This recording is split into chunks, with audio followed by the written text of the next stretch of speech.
La Cour suprême a créé la surprise hier en affirmant qu'il était possible de patienter avec l'évacuation de Khan el-Ahmar. De Khan el-Ahmar, oui, effectivement, c'est cette localité bédouine illégale située près de Malé Adoumim dans le nord-est de Jérusalem. La Cour suprême avait reconnu il y a de cela plusieurs années l'illégalité de la localité et avait donné au gouvernement israélien le feu vert pour l'évacuer. Mais depuis, les différents gouvernements israéliens ont demandé à la Cour de repousser régulièrement la date d'évacuation de la localité et ce à la suite de pressions essentiellement de la communauté internationale. Ces derniers jours, le gouvernement Netanyahou a demandé un nouveau report et pour appuyer cette demande, il a apparemment fourni à la Cour des documents secrets qui le justifient. La Cour s'est laissée convaincre par l'argumentaire sécuritaire et politique du gouvernement et a affirmé que l'on pouvait donc patienter quant à l'évacuation de Khan el-Ahmar. Il s'agit là d'un tournant dans la position de la Cour suprême. Cela devrait rendre vains tous les recours qui pourraient être déposés dans ce dossier.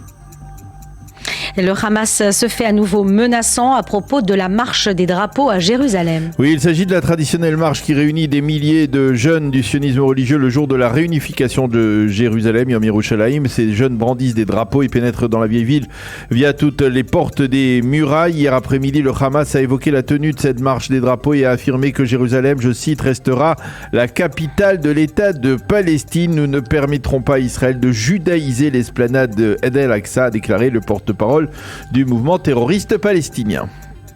Et puis un chiffre ce matin, 90% des victimes palestiniennes tuées dans de récentes opérations de défense israélienne sont des terroristes. Oui, c'est en effet ce que le Premier ministre Benjamin Netanyahou a révélé lors de la réunion hebdomadaire du Conseil des ministres. Hier, M. Netanyahou en a profité pour remercier les forces de sécurité israéliennes pour leur efficacité. Depuis le début de l'année, nous avons arrêté 110 terroristes au cours d'opérations complexes et sans précédent sur le plan international, a dit le Premier ministre, qui a émis l'espoir que le budget de l'État sera voté par une majorité de députés. Pour ce faire, ce budget doit être présenté et voté donc avant le 29 mai prochain. La rupture entre Benjamin Netanyahou et Itamar Ben-Gvir se poursuit et même se durcit. Oui, Ben-Gvir et les ministres de son parti Force Juive ont boycotté hier la réunion du Conseil des ministres. Selon certaines sources, Netanyahou aurait tenté de contacter au cours des derniers jours Ben-Gvir, soit directement, soit par des intermédiaires, mais le ministre de la Sécurité nationale n'a pas donné suite. Ben-Gvir a fourni par ailleurs au Premier ministre une liste d'exigences à remplir comme condition au retour de son parti au sein du gouvernement et de la coalition. Il exige entre autres une opération militaire en Judée-Samarie contre les nids terroristes, le vote de plusieurs clauses de la réforme judiciaire, sa participation à tous les forums sécuritaires et un durcissement des conditions de détention des terroristes en Israël. Pour l'heure, Netanyahou refuse absolument de laisser Ben-Gvir participer à des forums sécuritaires sensibles.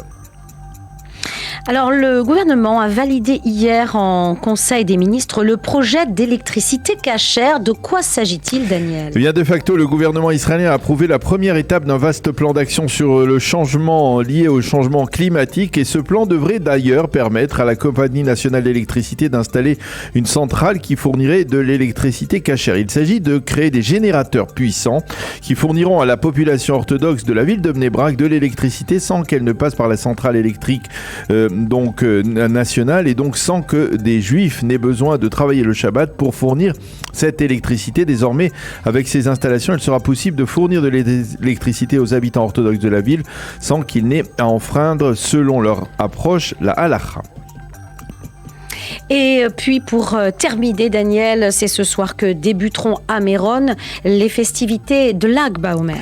Oui, et bien entendu, 2 ans après le drame qui a coûté la vie à 45 fidèles venus près du tombeau de Rabbi Shimon Bar Yochai à Lag BaOmer, les forces de sécurité ont pris de nombreuses dispositions afin que ces célébrations se déroulent sans le moindre incident. L'ensemble de la colline où est située la tombe de Rabbi Shimon Bar Yochai à Méron a été réaménagé, permettant de grands espaces ouverts. Autre changement, il n'y aura ce soir à Méron qu'un seul allumage de feux de joie, alors qu'avant la catastrophe, ces allumages se prolongeaient durant toute la nuit. On attend plus de 150 000 personnes durant cette journée à Méron.